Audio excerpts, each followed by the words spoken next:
Short trip for the LSU Tigers in Nashville in the SEC tournament. LSU falls to Mississippi State in the second round of the SEC tournament, 70-60. But what's next for Matt McMahon and the LSU Tigers on the hardwood? You are Locked On LSU, your daily podcast on the LSU Tigers. Part of the Locked On Podcast Network. Your team every day.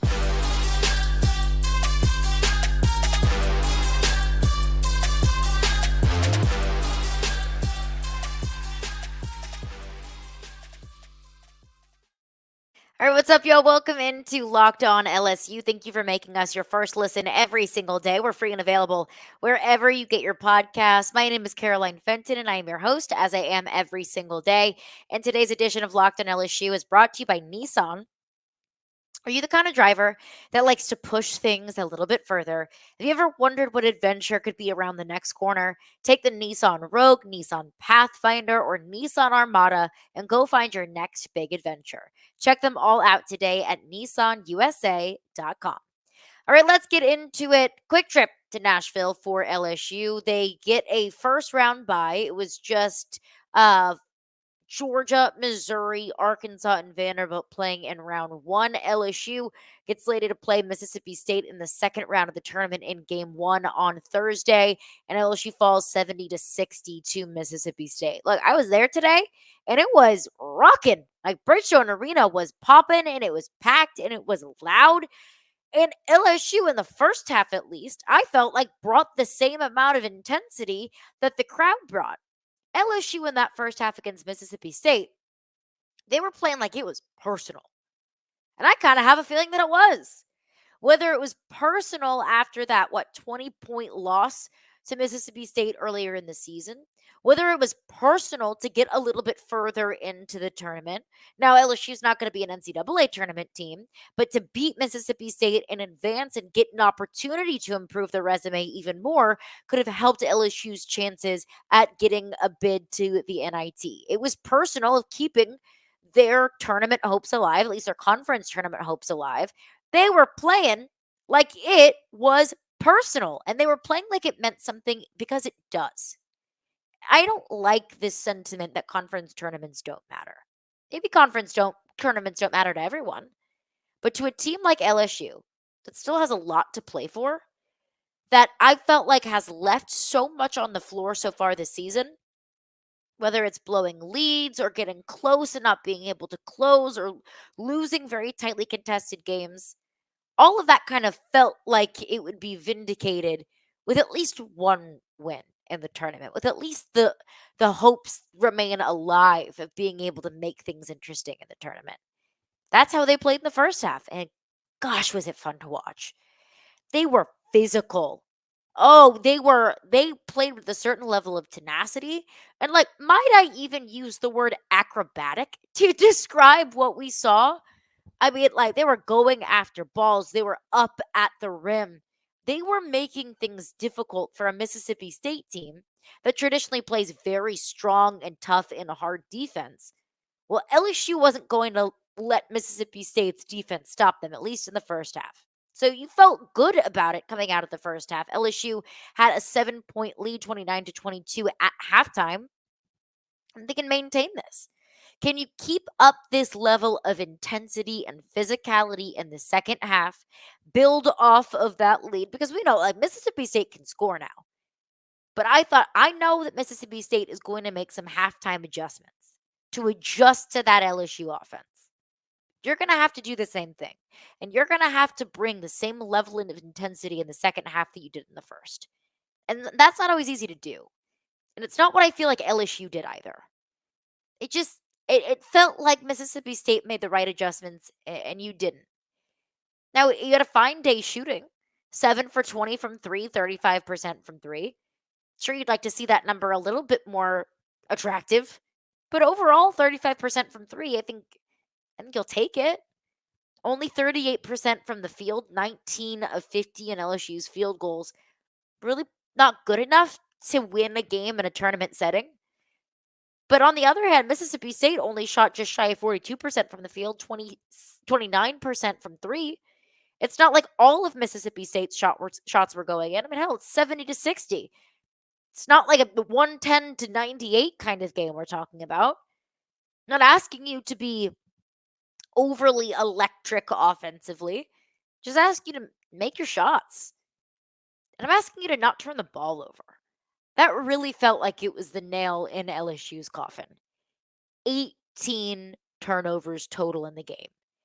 It's just frankly not enough. Or excuse me, it's frankly too much. It's not enough ball security to win a game in this tournament, this conference, that is the most competitive that it has been probably in my lifetime. Like, I don't remember a time when there were legitimately 6 or 7 teams that could win the SEC tournament. Kentucky, Tennessee, Alabama, Auburn, South Carolina, Florida. Although Texas A&M in there, because we've seen them do it the last 2 years, make a whole lot of noise in the tournament. Never count out postseason Buzz Williams. So you can't afford to have an off day, or even in this case, an off half in the conference tournament. Because, yeah, LSU was playing to keep their hopes alive and to improve their resume for a bid to the NIT. But Joe Lunardi said Mississippi State wins. Mississippi State is in. And they are in the dance. They're in the NCAA tournament. So Mississippi State was playing for a bid. It's not like you were playing for nothing. But you had to expect that Mississippi State wasn't going to go down without a fight. LSU just didn't match that same fight in the second half. So it's disappointing to see that happen in Nashville. It's disappointing that you only get one game from LSU, one and done in the conference tournament. But what comes next? Sunday is Selection Sunday, so we will get word of what LSU's fate is in the postseason, right on the bubble of the NIT. It also depends on what happens with Texas A&M, what happens with Ole Miss, because right now those are two teams on the outside looking into the NCAA tournament. Texas A&M being the only one of those two that I think really has a chance or an opportunity of getting into the NCAA tournament. That if they beat, who do they play today? It is Texas A&M. Why is it escaping me? Who they play today? Ole Miss. If Texas A&M beats Ole Miss, then they would take on Kentucky. If Texas A&M beats Kentucky, like, they're in. So you want Texas A&M to win. You want Texas A&M to get into the NCAA tournament to leave up some room for you in the NIT. So we'll hear about that on Sunday, what comes next for LSU. But coming up next, now that the conference tournament is behind us, the season is not over yet. The season is not concluded. You still at least have hopes for the NIT. Just kind of want to get a temperature of Matt McMahon, where we're at after, really, I'll say after year 2. I know the year's not over, but now that the conference tournament is behind us and year 2 and its majority has wrapped up for Matt McMahon, how are we feeling? We'll get into that coming up next after just a few words from our sponsors. All right, I want to tell you about Nissan. This week's March Madness bracket highlight is brought to you by our friends over at Nissan. Each week, we're picking one team that stands out. It's a team that pushed it further than the rest, just like any of the all-new 2024 Nissan SUVs. These guys, they were able to take it to the next level. So the SEC tournament is going down right now, and the Tennessee Vols can be described as a pathfinder. They've been thrilling to watch and have really created a lane for themselves after claiming the top spot in the SEC. Player of the Year candidate Dalton Knecht has carried the Vols all season long, and he's made them a team to watch in March. My goodness, Dalton Knecht has been so good for the Tennessee Volunteers. So take the Nissan Rogue, the Nissan Pathfinder, or the Nissan Armada and go find your next big adventure. That is shopnissanusa.com. nissanusa.com.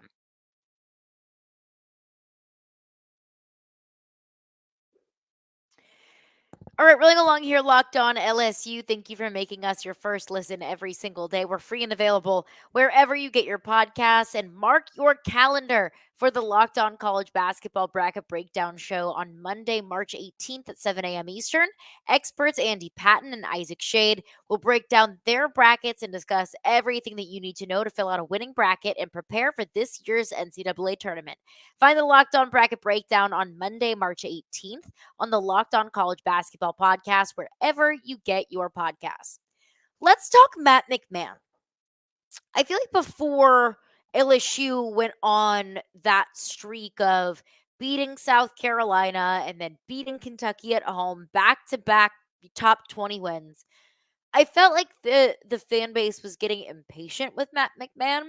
I felt like there was a fraction of the fan base that was very much so in the hashtag fire Matt McMahon kind of space. I never agreed with that because, frankly, I didn't think it was very fair. And then LSU went on to beat South Carolina at South Carolina, went on to beat Kentucky in the craziest finish I've seen in a very long time. And then it was a little bit of a reality check, a 20-point loss at home against Mississippi State when it really felt like LSU had the ability to win out the rest of the season.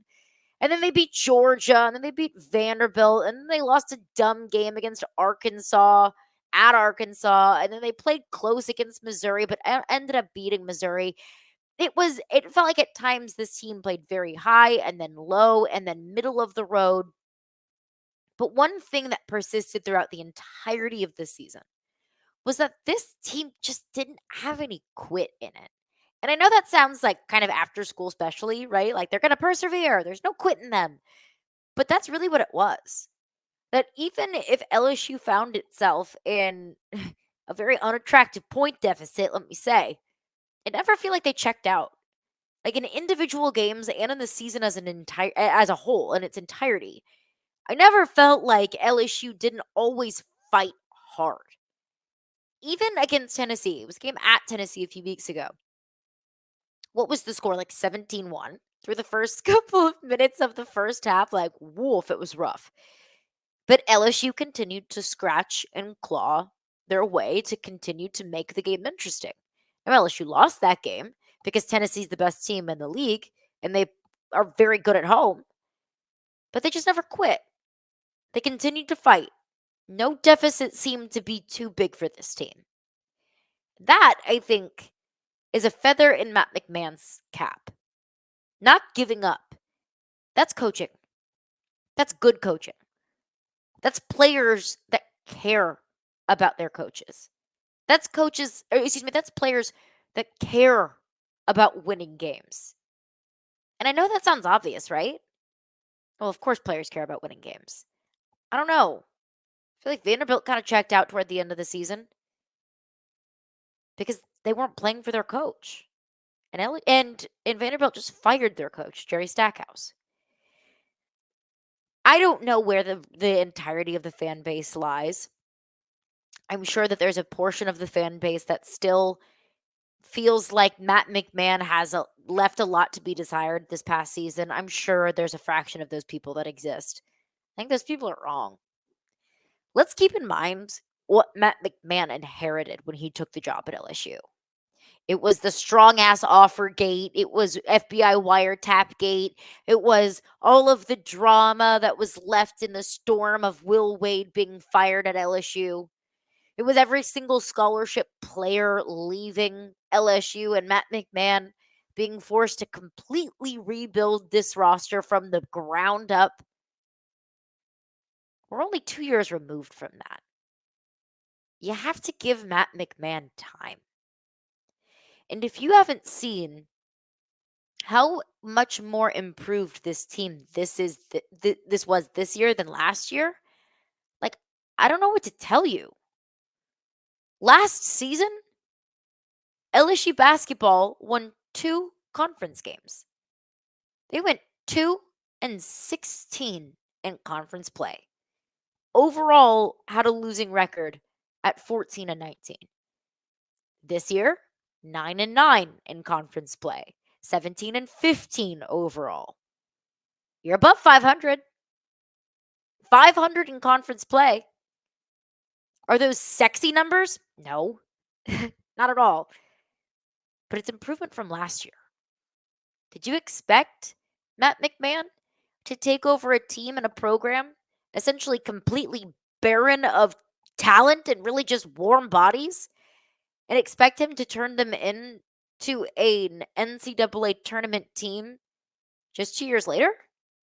Look, I know what Lamont Paris has done at South Carolina. I get it. I see it. That last season, South Carolina was awful. This year, South Carolina is an NCAA tournament team. But I don't think that Lamont Paris can necessarily be the point of comparison here. I think the point of comparison for Matt McMahon should be last year versus this year. And the progress is undeniable. There's still a lot of work to be done. This roster needs more talent. They need to find better ways to win and to close out games. But I'm excited about the potential. Is Matt McMahon the guy to get LSU its first national championship on the men's side? I don't know. But I'm willing to stick it out, and I'm willing to see. And I think he deserves that. I think he's earned that. Just look at the numbers. Look at the wins and the losses. And even in the losses, there's a lot of a story to tell in a lot of those games that LSU lost.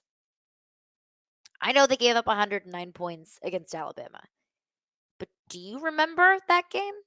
109-92? On paper, it's a blowout. But I was pretty impressed with how LSU played through 35 minutes, 30 minutes. I'll take that against one of the best teams in the league. It is going to get to a point in time where keeping it close against good teams but losing by 20 isn't good enough. It is going to get to a point where, beating Kentucky once in a blue moon off of a crazy, I don't want to say fluky because it wasn't, but a crazy last second play isn't good enough anymore. Or being 500 in SEC play and getting bounced in the first game of the tournament isn't good enough anymore. Absolutely, we're going to get to that point. But if you think that we're at that point, I think you're asking too much. I think that you need to be a little bit more realistic. That right now, Matt McMahon is working on the foundation. That right now, Matt McMahon is still working on the vision for what his LSU basketball looks like. You're getting there. Now, if it's too slow of a process, then we'll talk about it. If there's a step back next season, then yes, we can start to have those conversations. Because it's a results-based business. And in this business, you have to win. So there might come a point in time where we say, look, Matt McMahon, this experiment's just not working anymore. But he's a good coach. And he has a proven track record of that. He did it at Murray State. He did it year 2 versus year 1 at LSU. What more can he build in year 3? That's what I want to know. That's what I want to see. I think the players love him. In fact, I saw John Morant at the SEC tournament on Thursday. I thought to myself, what in the world is John Morant doing here? He didn't go to an SEC school. He lives in Memphis. This is Nashville. And then I thought, is he here to see Matt McMahon? Is John Morant and all of his glory and all of his fame and millions coming back to see his old college coach? I don't know. I don't know why he was in Nashville. I don't know why he was at the SEC tournament. But if it was, in fact, to see Matt McMahon and to hang with him in a tournament setting, that is a testament to the kind of person that Matt McMahon is. Now, you need the results, but I can't be overly upset with the results this season. Build upon it next year, and we'll continue to have these conversations. All right, coming up next, it's a Thursday, but we're going to do a Mailbag Wednesday on a Thursday. Appreciate everybody for getting those questions in. And just a reminder for next week, send those questions in on Twitter, down below in the YouTube comment section. I'll take any and all questions and address them every single week on a Wednesday, this week, a Thursday. So we'll get into your questions coming up next. All right, I want to tell you about Amazon Fire TV. So Fire TV is such a great option for you to get live TV without having cable or to get really great viewing experiences. It's your destination for sports. They've got live games, highlights, in-depth analysis. Plus, they offer amazing viewing experiences with smart TVs as well as the Amazon Fire TV stick that you can plug into your existing TV that provides access to millions of movies and TV episodes, as well as free and live TV. So don't worry if you don't have a smart TV, just plug that Fire Stick right into your existing TV and you will get access to millions of things. You've got opening weekend for baseball. You got the college basketball tournament. Conference tournaments are going down right now as well. You're going to want to have a Fire TV.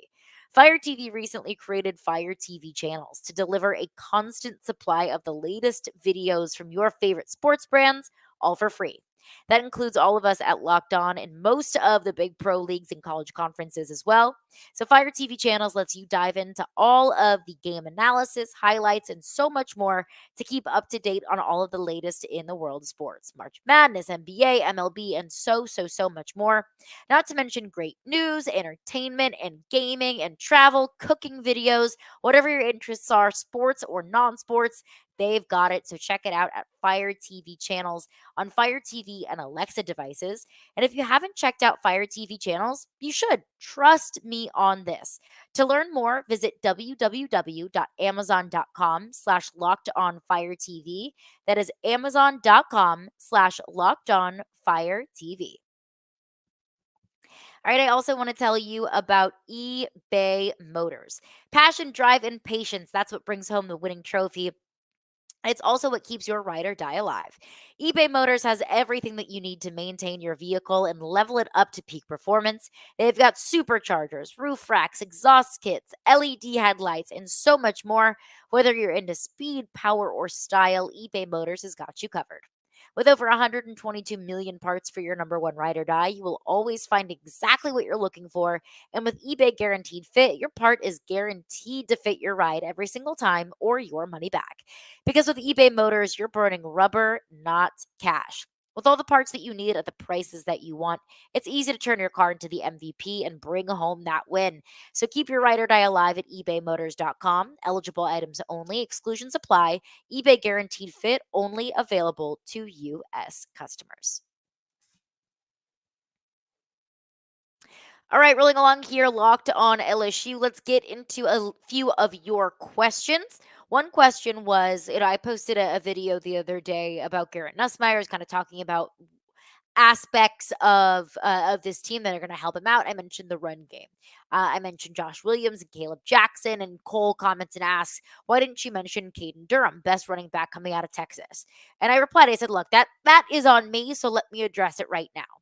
In that episode that I broke down about the 4 things that I thought were really going to help Garrett Nussmeier, the run game was one of them. And I mentioned Caleb Jackson, and I mentioned Josh Williams. I did not mention Caden Durham, who is the 4-5-star running back coming in this 2024 class. The reason why I didn't mention Caden Durham is because you're not going to get him until the summer. Right now in spring practice, you're only working with 2 running backs. You're working with Josh Williams and Caleb Jackson. Now, once Caden Durham gets here in the summertime, then he'll get acclimated into this offense. I think he might have to play a larger role in this offense than probably Joe Salone and Cortez Hankton and Brian Kelly would like him to play, just because you don't have enough bodies. Now, you're going to have to pick up a running back in the spring transfer portal period. What happens with Trey Holly, we'll see. Again, we're hoping for the best. I'm hoping for his best, but I'm also expecting the worst. And for right now, I have to expect that he's not going to be here because I can't count on him to be there. And if he is, great. It's just an extra feather in your cap. The reason why I didn't mention Caden Durham in a previous podcast is because right now you don't have Caden Durham, but you will get him over the summer. But let's talk about him, because I am excited about Caden Durham. Like I mentioned, 4-star, 5-star running back, depending on what recruiting service you use. He's a running back out of Duncanville, Texas, 5'9", 195. Here's the breakdown from Gabe Brooks on 24/7 Sports. One of the top backs in Texas for the 24 recruiting cycle, shorter in stature, but owns some bulk and musculature. Runs hard and displays encouraging contact balance relative to size. Excellent multi-sport athlete with extensive 100-meter experience, faster than the 11-second threshold. Feature back as only a sophomore with strong production for the Texas 6A D1 state champs, shows good acceleration, downhill juice through the hole, angle racer at the second level, plays with very good top-end speed that reflects the track profile, shows some in-the-hole elusiveness, particularly dangerous as a cut-and-go slasher. Just hearing that breakdown, hearing that evaluation, and of course, what he really comes to fruition as, we'll see. But right now, all at least that I have, is this breakdown in the recruiting evaluation. Think about that paired with what we have seen with Caleb Jackson, paired with what I expect. We should expect the ascension of Caleb Jackson to be that he'll only be better with another offseason of lifting weights and a nutrition program and working with this offense, having a little bit more of a sense of ownership in that role. I think that's going to be huge. So it's on me for not mentioning Caden Durham, but very excited about him nonetheless. Right now in spring ball, you just have two. Caden Durham will join the party in the summer. Another question that I got, I thought was really interesting. One question says, "Hey Caroline, LSU football had a tough defense last year." That's correct. 31 sacks last year, 2024. Would you say over or under 35 sacks for this LSU defense this upcoming season? And it's a really intriguing question because it got me thinking, okay, Bo Davis, Kevin Peoples, Blake Baker as the linebacker whisperer. You got better coaches. So could that elicit better results? By better results, I just mean more sacks. But then I also think about what you've lost. I also think about the level of talent that you're going to have this year versus last year. And then that brings up the philosophical question of what's more important, talent or coaching? Both are incredibly important. But 31 sacks last year. The question is 35 or more. I'm going to say under. Because 35, it's a lot of sacks. I mean, depending on how many games you play in the postseason. Ideally, you'd find yourself in Atlanta. Ideally, you would find yourself in a college football playoff. But if we're just talking a 12-game season and let's add a bowl game into the mix, 35 sacks is a lot. 2022, you had 29. And that was a much better defense than what you had this past season. Let's look at 2019, because I feel like that can kind of be like the litmus test, like the measuring stick for any teams moving forward. That season in 2019, you had 37 sacks. So just over that 35 sack margin. Let's look at 2018, because I think that defense in 2018 was actually better than it was in 2019. In 2018, you had 34 sacks. So I'm going to go ahead and say under, because you're losing your second leading sacker, Mekhi Wingo, who notched 4.5 sacks for you this past season. Ideally, Harold Perkins gets more this year than his 5.5 last year. Maybe that pushes you over the edge, but I think you could find yourself ideally at 34, 35. Now, sacks don't always necessarily equal wins. But sacks absolutely could help you win some games. Because what do we say? You win and lose games in the trenches in this league. But appreciate everybody for sending in their questions. Just a reminder, we do this every week, so send those questions in on Twitter at CarolineFinton1 or on YouTube. Just comment those questions below. But that is going to do it for me today. Thank you for making Locked On LSU your first listen every single day. We are free and available wherever you get your podcasts. Brian Smith will join the show coming up on tomorrow's edition of Locked On LSU, breaking down that massive weekend of recruiting for the LSU Tigers.